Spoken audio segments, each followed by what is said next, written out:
I saw a meme on Facebook the other day. It said, if you ever get lost in the woods, just start talking about politics. Someone will find you to argue with you. Yeah, our society is getting angrier and angrier. But what role does social media play in this change? Is it time that we all rethink the value of social media? And then we have to think about the money train. You may think that advertising runs the internet, but the big data behind it is where the real profits come from. We're being followed around all the time and tracked on our phones, watches, tablets, cars, smart speakers, and then a multitude of other gadgets and gizmos and devices. And all that data is collected, and it's really what truly has built billions of dollars for these tech companies. But at what price? I mean, think about this. If big tech can cash in on our personal data, why can't we? What if I told you that a small family could earn some real money off of their data if only they charged big tech? All right, these are some ideas that our guest on this podcast is bringing to light. In 2018, Jaron Lanier was named one of the 25 most influential people in the previous 25 years of tech history by Wired magazine. He's also been named one of the 100 most influential people in the world by Time magazine, top 100 public intellectuals in the world by Foreign Policy magazine, and he's one of history's 300 greatest inventors in Encyclopedia Britannica. All right, he's super smart. And you and I are both so lucky that he carved out some time to talk to us about this social media life that we're all living. So stay right where you are. You definitely don't want to miss a moment of this.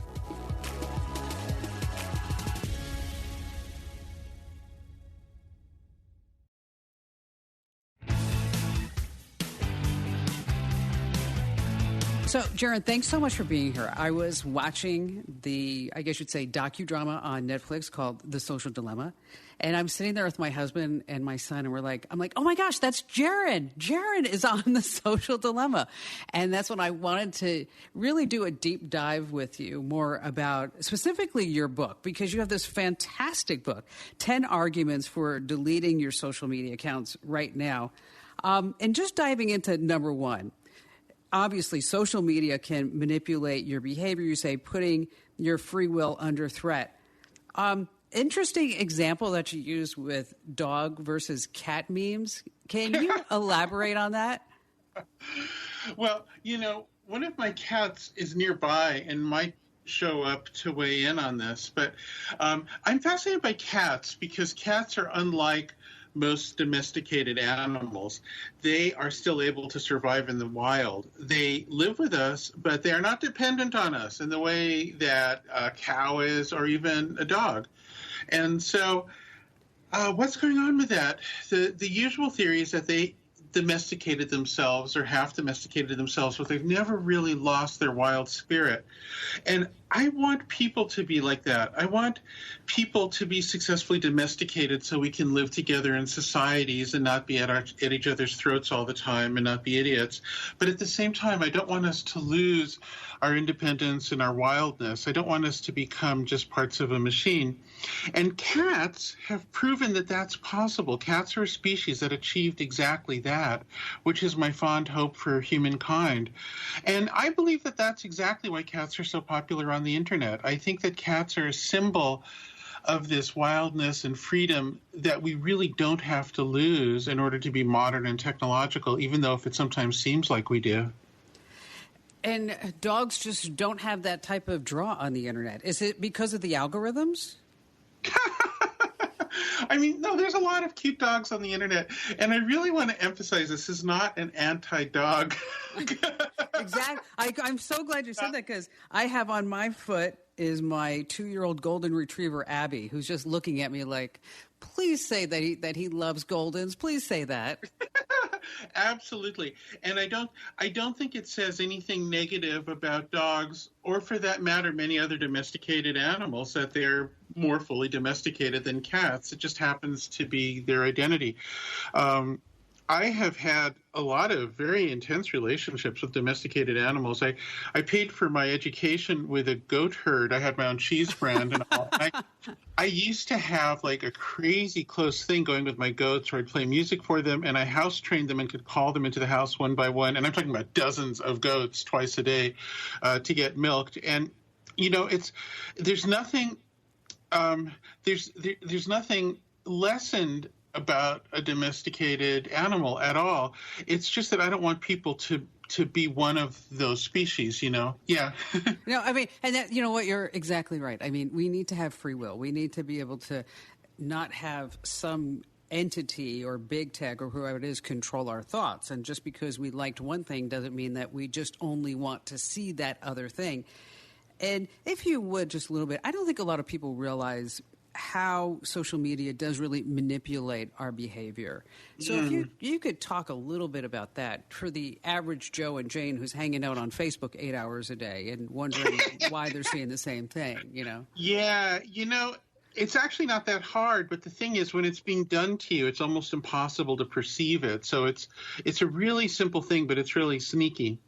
So this is an idea that goes back to the 19th century called behaviorism, which is if you want to train an animal or a person, instead of developing a relationship with that creature the way a dog trainer would or something, instead you just do it straight by a sterile algorithm. There's an algorithm that's logging exactly what the creature that you want to train does whenever a certain stimulus is given to that creature, and then reinforces behavior patterns. So, for instance, in the old days, it was you'd get candy for doing what the algorithm wanted you to do, and you'd get an electric shock for not doing what the algorithm wanted you to do. And these days, instead, it's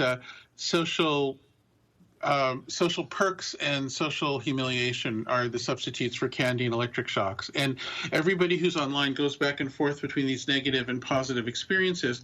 And the behavior that animals are trained to initially, and this is called a Skinner box, named after a behaviorist in the early mid-20th century named B.F. Skinner.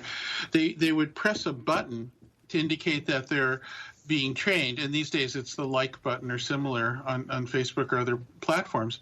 And it's an interesting science because it's not as straightforward as you might think. Like, for instance, if you only reward people when they do exactly what you want them to do and punish them when in the other case, it actually doesn't work as well as if you make it a little looser and you put in delays and a little bit of randomness. The reason for that is that the brain is drawn to a mystery. The brain is trying to figure out, what do I have to do to get the candy or to get, the social strokes, the followers or whatever, or the positive feedback. And the fact that it's inconsistent actually draws the brain in more. So a lot of these tricks from behaviorism simply made their way into the algorithms to drive engagement that companies like Facebook use. So it's actually like a simple trick. It's nothing fancy. And I should mention that it's not like the Facebook people were sitting there saying, oh, we're going to copy B.F. Skinner and use the same tricks that he used on rats and doves. It's more that they had these algorithms that just kept on morphing themselves, adjusting until they worked better. And the algorithms on their own kind of found the same solution because it's the obvious one. So can you trick the algorithm? Can you say, like, for example, I'm going to start doing X, Y, or Z to make the algorithm think that I'm not interested? Or are there just too many data points that this company has on us that we can't skew it?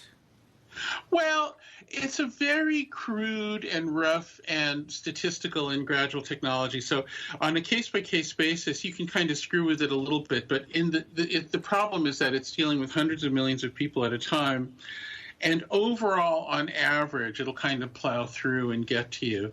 But it's certainly manipulable. I mean, look, one of the sad things about this technique is bad actors have an easier time manipulating it than good actors. Like if somebody said, hey, I want to add content to Facebook and add fake accounts to Facebook just to try to make people kinder and more decent with each other, that person would have a much harder time than somebody who says, hey, I want people to become more paranoid, more divided, more irritable, more angry, and all that. The bad actor has a much, much easier time. Wow, that's really fascinating, isn't it? I mean, think about this. You can't trick the algorithm that much.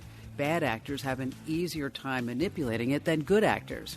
So you're probably thinking, like I am, why? Why is it so easy for us to be manipulated in the first place? Okay, we're going to dive into that next. And we're also going to be answering the question, if you were to charge big tech to use your data so that they can make money off of your data, how much money could you really make? We'll be right back with more Tech You Should Know.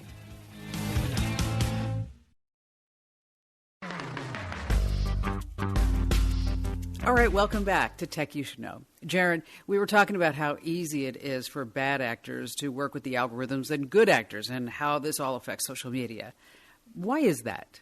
So it turns out that the brain is not like a neutral computer. Instead, our brains evolved in circumstances in which certain things were true. Like one of the things that's been true, not just for our brains, but for most largish animals, that we have more to worry about from other people and other members of our species than we do from nature.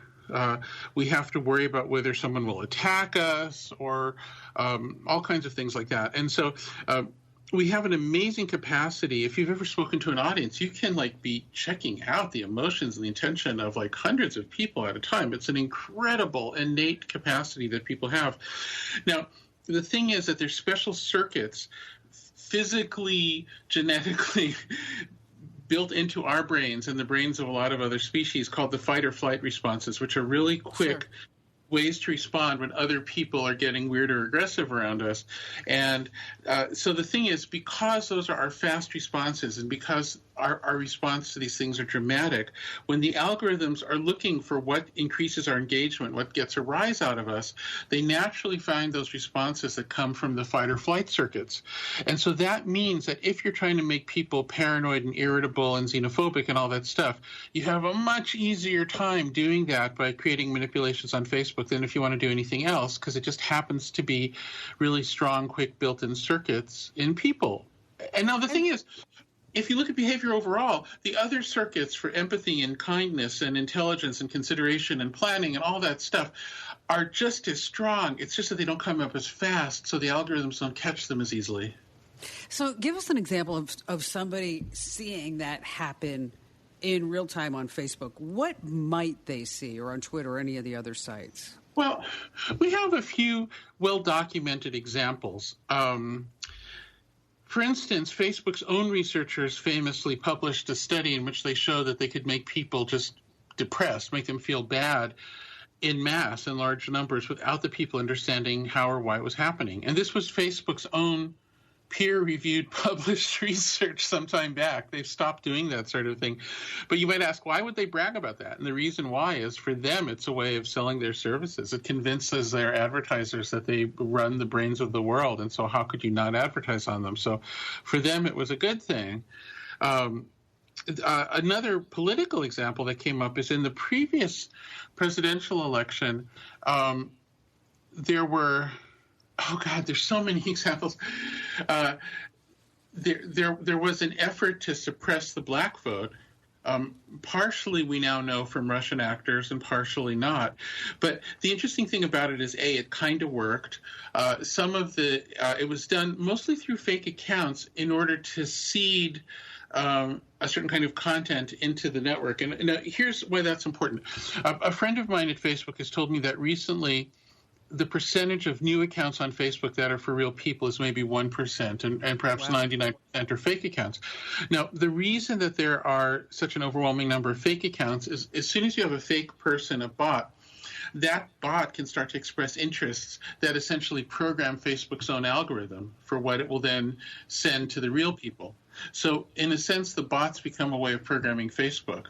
That's why you see such an incredible effort to put in fake people.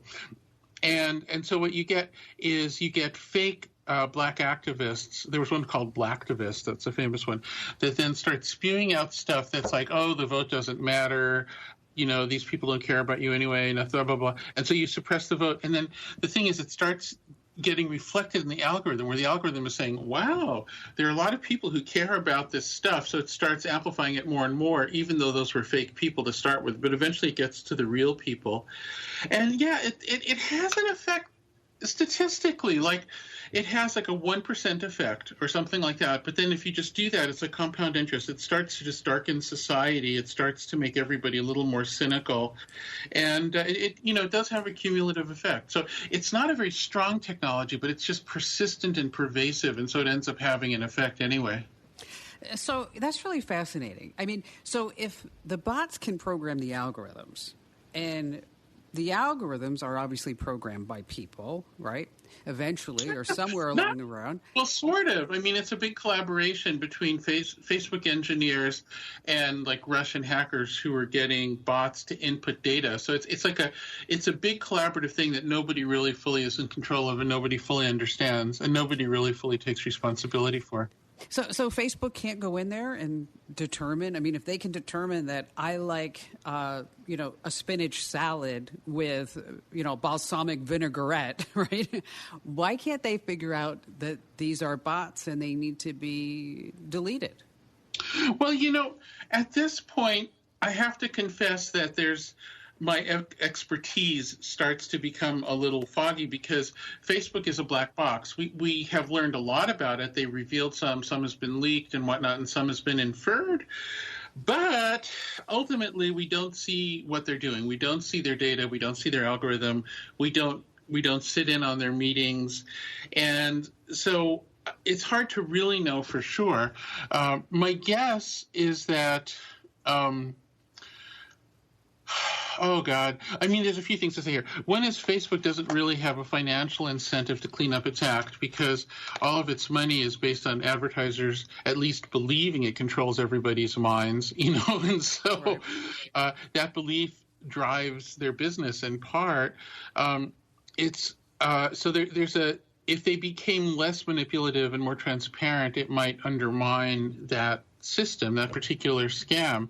I suspect that a lot of their advertisers think that there's more power in the algorithms of Facebook than there really is. I think a lot of it is just the force of scale at this point. But it does still have an effect in the way I described. It's kind of crude stuff. It's not really that fancy in my opinion, or to the best of my knowledge. But could Facebook do more? It seems like they could. The example everyone points to is the social media companies got together to shut down Islamic terrorist recruiting a while back, and it seemed to really make a difference. They've also been helpful with child pornography and trafficking. So, like, when they really, really want to, it seems like they can maybe do something. But the general political misinformation and societal manipulation might be harder to deal with because it's just so big and so pervasive. You have another argument in this book, and if you go back, like when we were growing up, I mean, I remember my parents and their friends, sitting around the kitchen discussing politics, and they were all very nice to each other. I mean, they would say, I like this candidate for these reasons, or I like this candidate for that reasons. And, nobody really started throwing jabs at each other in bars and calling somebody a dummy or whatever. So one of your arguments is social media can turn people into, well, I can't really say what it is, but let's just say we've all seen them. They're mean. They're argumentative. They aren't really who they would be if you saw them face to face over a cup of coffee at Starbucks. Because suddenly they think, I have seen this myself, they get in front of a screen and they think, well, I can, suddenly I'm this big brown bear and I'm just going to go in there and get everybody. Or they become anonymous trolls. So why is that? Well, I think it's because the algorithms are stimulating the fight or flight responses so much that they come more to the fore and they become more pronounced. I mean, this aspect of people has always been there and has been, easily observable in many instances in history, in our culture and politics. However, there is something different now, which is this constant personalized stimulation of it in mass for billions of people in the world at once has resulted in a similar kind of, I would call it a toddler-like, angry, silly politics all over the world at once. That kind of politics has always existed. It's existed in every country at one time or another. But to have it all come up at once right after Facebook arrives is different, and it's because of Facebook.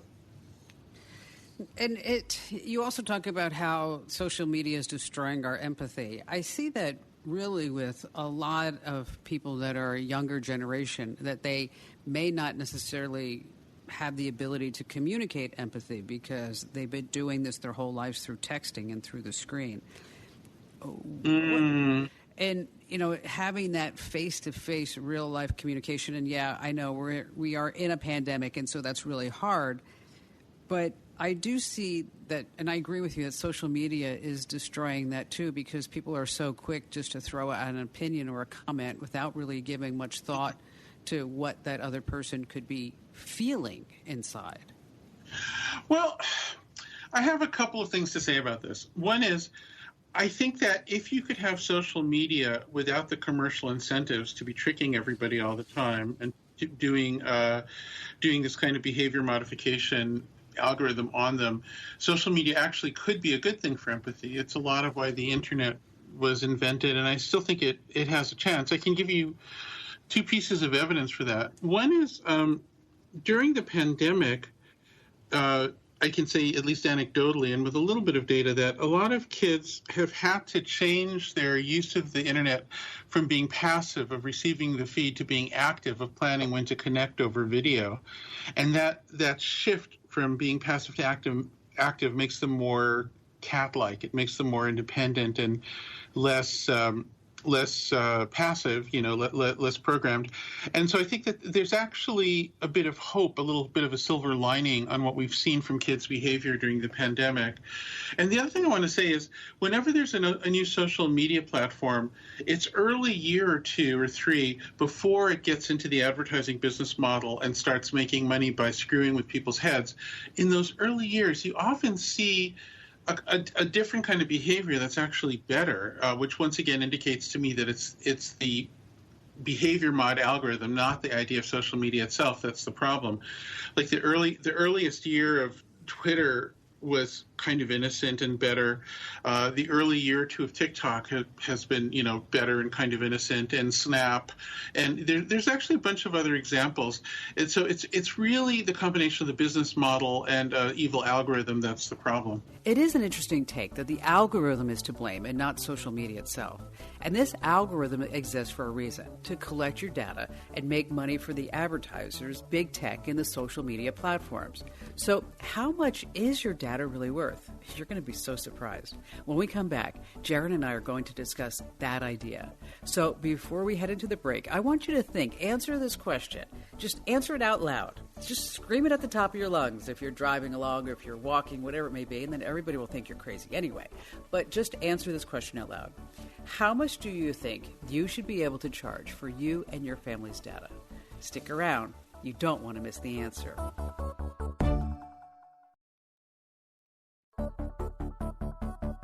This is such a great podcast. I'm so glad that you're here with us. So welcome back. Okay, Jaron, one of your thoughts too, and we've talked about this before for the television show, was that we give up a lot of our information, our personal data, for free. And in turn, these companies are profiting off of our data. Now, your thought was maybe we should be charging these companies for our data. Yeah, you'd make more money than you think. A lot of people think, well, that would only be pennies, but I don't think so. When you have these trillion-dollar companies, it's basically your data that is their asset. You are the product that gives them that value, and that's getting to be real money. That's not play money anymore. Now, there's a couple of reasons this is important. One is the robots are coming, the AI programs are coming, and if we can establish a principle that people get paid for their data, then the more robots there are, the more jobs there are, because there'll be this whole new class of people who are coming up with cool data to drive robots in interesting ways, like gardeners who provide examples for gardening robots or something. So instead of people being thrown out of work, they'll have new work. And so that's one really important principle. But beyond that, it gives the big tech companies a different business model. So here's the thing. We know that enough people are willing to pay subscription fees to get access to video and other stuff, video games, all kinds of things, just because it actually is a better experience than pirating it, than figuring out a way to get it for free. That's why Netflix exists. It's the only reason Netflix exists. And so if we start to just apply that principle to things like search and social networking, people might complain at first and say, oh my God, like, why am I having to pay for something that used to be free? On the other hand, you'll be making money through it because you'll be getting paid for your data instead of getting stolen from. But even better, there'll be a different business model that doesn't continuously give them an incentive to trick you, and that'll make the whole world brighter and better, and you'll be happier. And so there's almost like a priceless benefit to that. So that's why I want people to get paid. I want to bring in a little bit more market capitalism to make the world. How about that? How about that? I'd like that, Jaron. I do. Yeah. How much could a family of four make? Say, mom, dad, and a couple of kids, and a dog and a cat. At the present time, it's very hard to say because this wouldn't be dictated by some central authority. It would be based on market demand because your data would then be used for things you'd get royalties from. And just to be clear, before somebody says, but you're going to incentivize the poor to sell all their data. No. You have a moral right to your data. You can never sell it. All you can do is license it, and you'll do it through some kind of union or intermediary that'll fight for your rights. So, but anyway,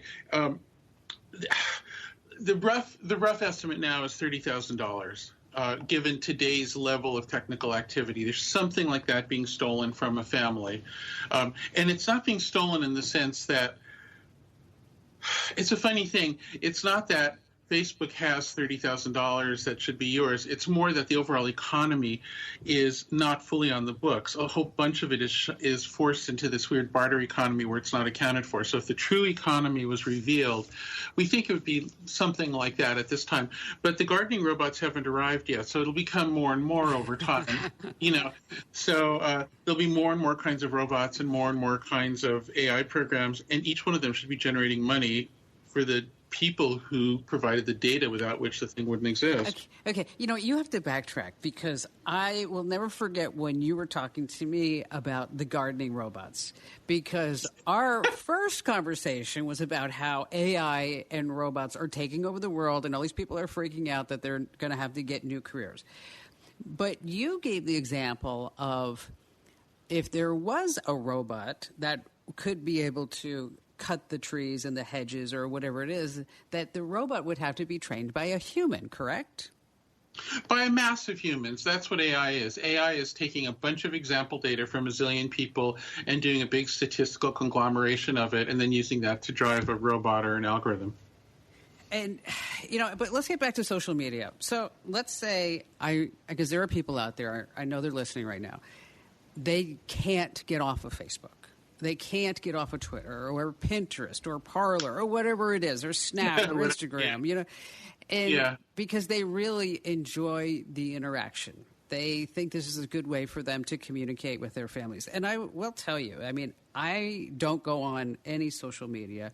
I gave it up a few years ago. Yes, I do have a presence on there, but it's done by people on the team who take care of it for me. Mm-hmm. And I really don't miss it. But I have missed parties, I will tell you that, because people will be like, how come you didn't come to the party? I invited you on Facebook. I'm like, well, obviously, didn't make it because I didn't see the invite or what have you.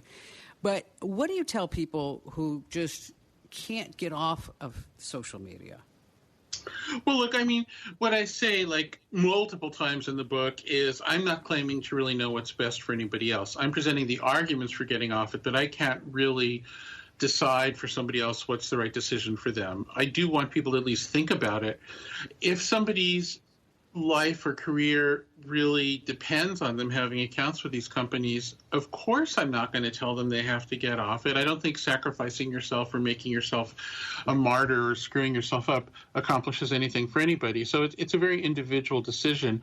I want you to think about it critically so that at least you know the trade-off you're making and you're not pretending that using this stuff comes without a cost to you, because it does. It might be an acceptable cost for you. It might be a cost you can manage and something that you feel on balance is okay. I am not here to judge you. I absolutely refuse to do that. It would be ridiculous. But at least think about it. Don't be a sheep, be a cat, Think about, sniff this thing out. That's my best advice to people. I mean, does it help, Jaron, though? I mean, are there things that people can do? I mean, to limit the manipulation and the control that the social media companies and the algorithms have when they are using the site? This is something I'm asked all the time, and the problem is that the sites are evolving all the time, and the trick is shifting slightly from time to time. The scam is always in evolution, and so it's very hard to give specific advice. One thing is put as many privacy plugins and whatnot as you can. Try to use a path to get to whatever it is that's a little unconventional. Like use the unpopular browser, use the unpopular device. If it just screws up the algorithms a bit because they're too lazy to really support everything.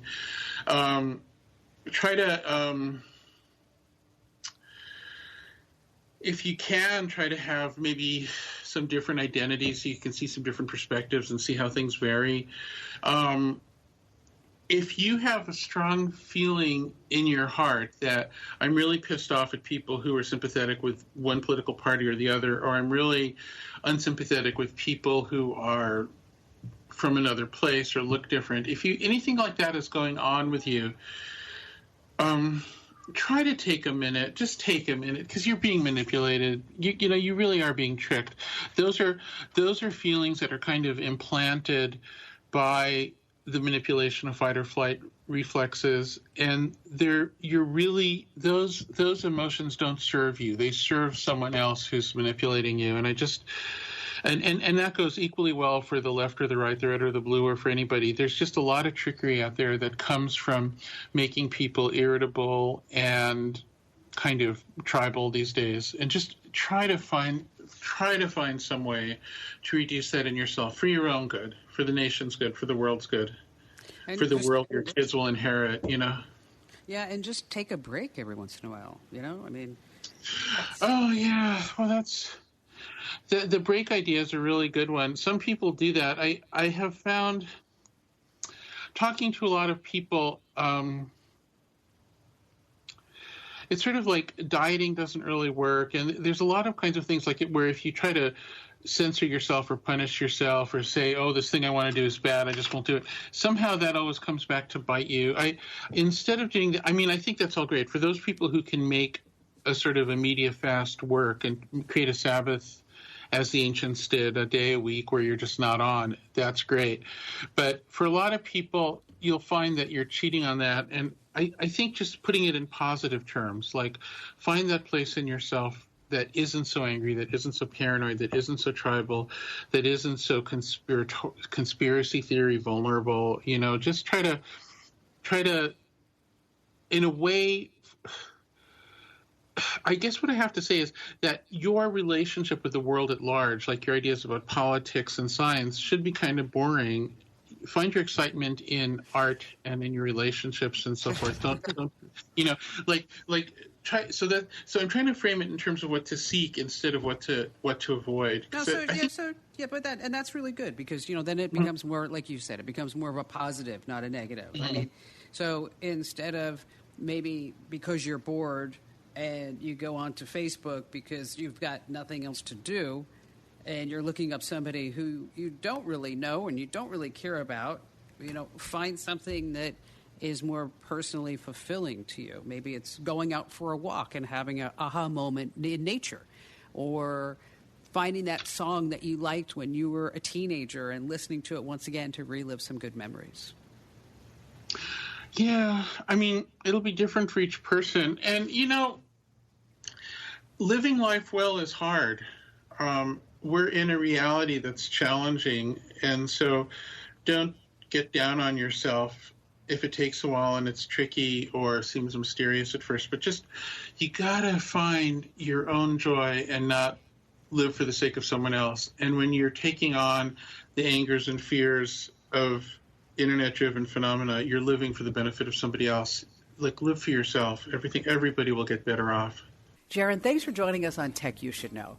If you're looking for more podcasts like this, give my national radio show podcast a try.